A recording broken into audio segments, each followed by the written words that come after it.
Diaspora Connect UG. Tukyali mu Unaa convention, tukyali mu expo, tulaba abasuubuzi ab'enjawulo abakola different businesses, abashokesinga ebintu eby'enjawulo okuva mu Uganda, mu nsi yattu Uganda, our motherland. Mulimu abazungu n'abatali bazungu. Twabuuza abazungu bo bakola ki? Batuleetedde kaki? Bakajja waffe oba bakajja waabwe? So, wano when today, ndino omwami CEO wa Endiro Coffee. Bwalaba mukwano gwange, you must have had something kyebayita Endiro Coffee. Bwe njogera ku coffee lwomwa kitegeera ebeera mwanyi. Endiro kyesimanyi kyekitegeeza. Naagerike nti ne CEO wa Endiro Coffee katubuulire kitegeeza ki and why the coffee business. He's been in this business for a quite of number of years because mulabyeko mu conversions ez'enjawulo. Byonna agenda kubanga abitubuulira ye yeetaaze kakaawa kano akasangawa because I'm told ne mu Starbucks gye kali. Is that true? Is Endiro Coffee in Starbucks too, or? No, we are not in Starbucks. Not no, yet? no, not ever. No. Not ever? No. If I need it, where do I get it from? Oh, you can find us in Trader Joe's in the North America. Trader Yeah, Joe's. we're there. Sure. Okay. Yeah. By the way, this is where I found Endiro Coffee. Where was that? Anyway, let's start. My name is Flavia. Happy to see you. Hey, Flavia, how are you? I'm Cody. I'm good. Your name is? Cody. Cody. Happy to see you. Good to see You've you. been in this business for a number of years. Like how many? Yeah, so Endiro opened in 2011 in Kisimenti, in Kampala, Okay. our first coffee shop, and yeah, now we've been growing ever since and expanding to different parts of the coffee value chain. We began with coffee shops, then started moving into farming, and at a certain we were involved at the coffee cup, and we were involved at the tree, and we wanted to be involved at everything in between. And so over the years we've been kind of growing into those areas of processing, import, export, coffee roasting, all of that. So now we do all of it. Yeah. So you do farm, you're coffee farmers, right? We are farmers, so we have Endiro cooperatives that are growing our coffee, and coffee shops. Where do you do all that from? So all the farming right now is happening in Bukalasi in Bududa. In So, Bududa? Okay. So that's 200 farmers. Then we have a newer coffee group in Mataya, which is also in Bududa. So they're coming along now. So the product that you would find in like Trader Joe's, all of that is from Bukalasi right now. But by next year, you'll be seeing Mataya as well.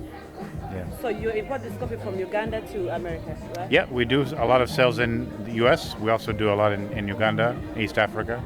For how long have you been doing this? Since 2011? Up to now? Yes. How do you get to Uganda? I mean, how do you start a business in Uganda like this? Oh, me myself. Yes. Well, Gloria Katsime is the co-CEO. Yes. She's the founder. Okay. So she and I, we've been very close friends for a long time.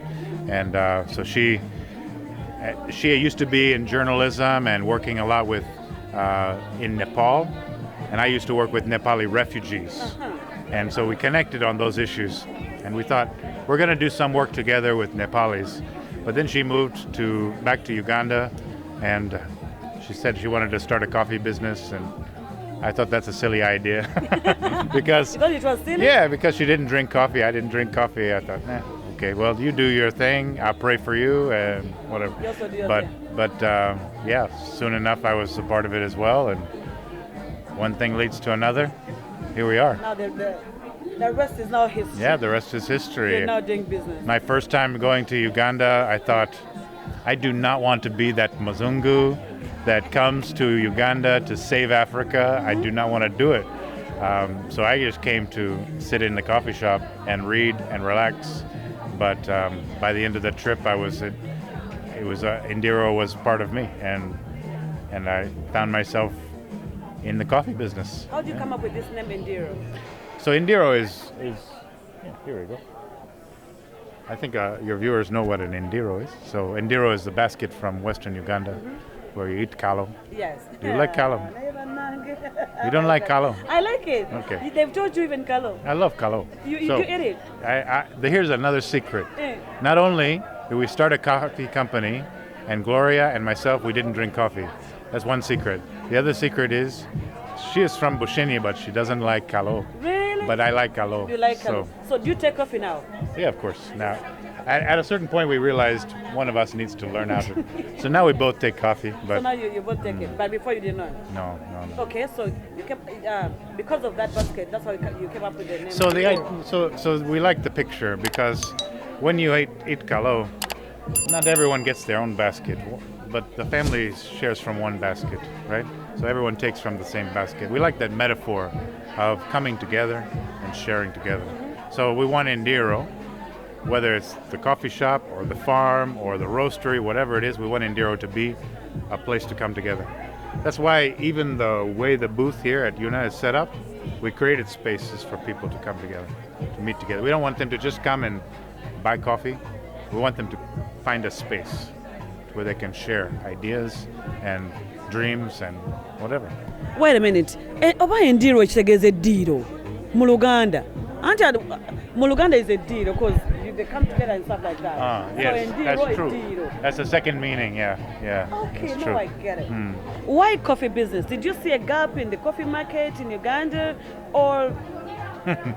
Well, I mean, I wish it was a sophisticated a reason like that, but no, it's because Gloria liked the smell of coffee. Because she liked the smell of And coffee? she thought, so if she would tell the story, she would tell you about the time that she went to a coffee shop in Kampala with her friend and said to her friend, I really like coffee shops. I don't like coffee, but I really like coffee shops and I like the smell of coffee. And from there, she wanted to open a coffee shop.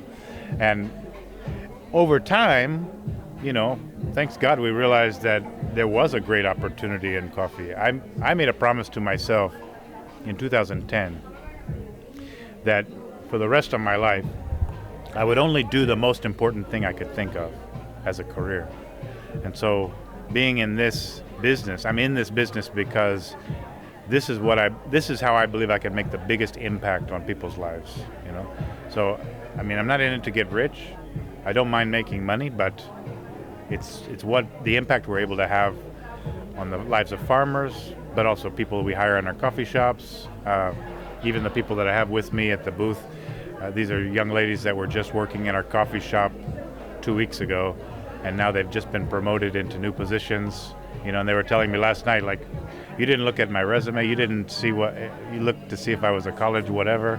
You just looked at my character, my work ethic, and gave me the opportunity. And that's what we want to do at every point, every place where we find ourselves, whether it's in Uganda or now we're opening in Kenya, U.S., wherever we find ourselves, we want to create those opportunities for young people to flourish and to dream new things for themselves, bigger things. You have a store in America here? Yes, yeah. We're in Chicago. In Chicago? What in Chicago?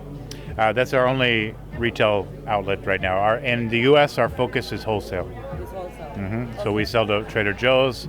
We have a number of other clients. Even the hotel here that we're meeting is one of our clients. So we're slowly growing the market for the farmers here in North America. That's good. Let me ask you something. How have you benefited from showcasing Endiro coffee in Unaa for the years you've been doing it? Because I've been saying it for quite a lot of years.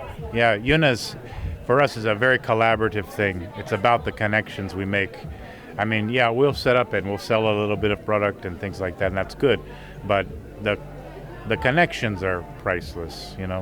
Being able to, I mean, look, I can barely call up my own elected representatives in the U.S. Yes. They won't return my call. They won't, they won't return my email. But Ugandan government officials will come here, and I can connect with them directly. And we can talk about issues and solve problems together, or business leaders or whatever. We find a lot of people that have that same heart to invest back into Uganda for transformation. I don't see that as much with my own country people, but that passion. See, I don't know. I know not every Ugandan cares about that, but a lot of them do. Yes. And it's particularly in Diaspora. So that's the single most important thing. Just being able to make those friendships, those connections that have turned into long-term friendships, that have turned into partnerships, and lives get changed. Cody, where are you from originally? I'm originally from Oklahoma. Oklahoma. Mm-hmm. Okay. So would you advise your fellows to go and invest in Uganda? I mean, depends. If they're a competitor, I'll try to scare them away because I don't want the competition. No. Competitors. No, but yes, with conditions. I mean, I am personally am invested in Uganda, but I have a high tolerance for losing money, for risk, for unpredictability, for all of those things, because I'm not in it to get rich. I'm in it to make an impact, and I love it. So depending on that person's perspective, I've met businesses that see Uganda as a potential easy market, and they think they can just go and do whatever they're doing here, they can do it in Uganda and quickly make money. I try to tell those people to think again, because if they go and they invest and lose money, then they go around and they tell everybody, they tell everybody Uganda's bad, it's not a good place for business. Uganda's a great place for business, but you got to know what you're doing, and you have to have friends, you have to have relationships, you have to know how to cultivate local talent in Uganda. And you got to be willing to be in Uganda for a time, You can't just throw your money there, and hope for the best.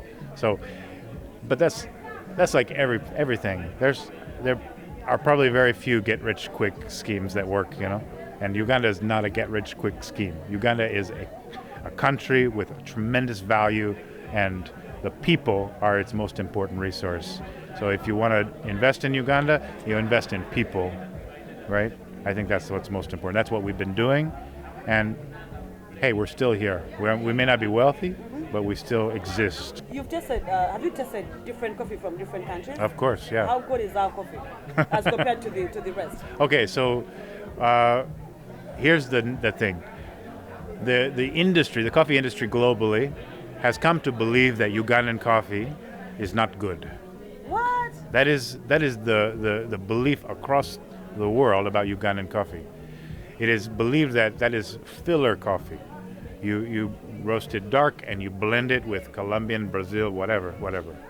It's not like, when you talk about Ethiopian coffee, people even know words like Yirgacheffe, It's like, you don't know what Yirgacheffe is, but they've heard it because they think Yirgacheffe means good coffee, right? Uganda doesn't enjoy that same reputation. Because of the way coffee has been produced for years in Uganda, there's been so much exploitation of big coffee companies that really are motivated to have farmers produce undifferentiated coffee, meaning commodity coffee. They want farmers to produce low-grade coffee because it makes it easier for them to just go to the next person, the next person, the next person. If they can't get the price they want, they can just replace your coffee with somebody else. So for Endiro, from the beginning, we wanted to produce specialty coffee because a specialty coffee cannot be duplicated so easily. I'll give you a different kind of example.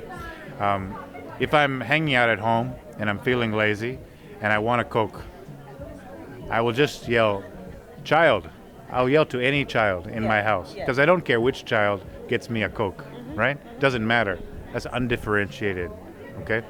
But if I've lost my keys, I will not yell "child." I will yell for my daughter, Hannah, because she's the best at finding things. Yes.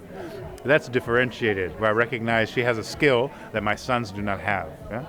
So, in the same way, coffee can be produced in an undifferentiated, cheap way, where it can be easily replaced. So if Uganda coffee is too expensive one year, fine, we'll get it from Indonesia, or fine, we'll get it from India. Yeah. But if we produce a specialty coffee that cannot be easily substituted, then if you want Bukalasi coffee, you have to get it from Bukalasi. You can't get it from anywhere else. Yeah.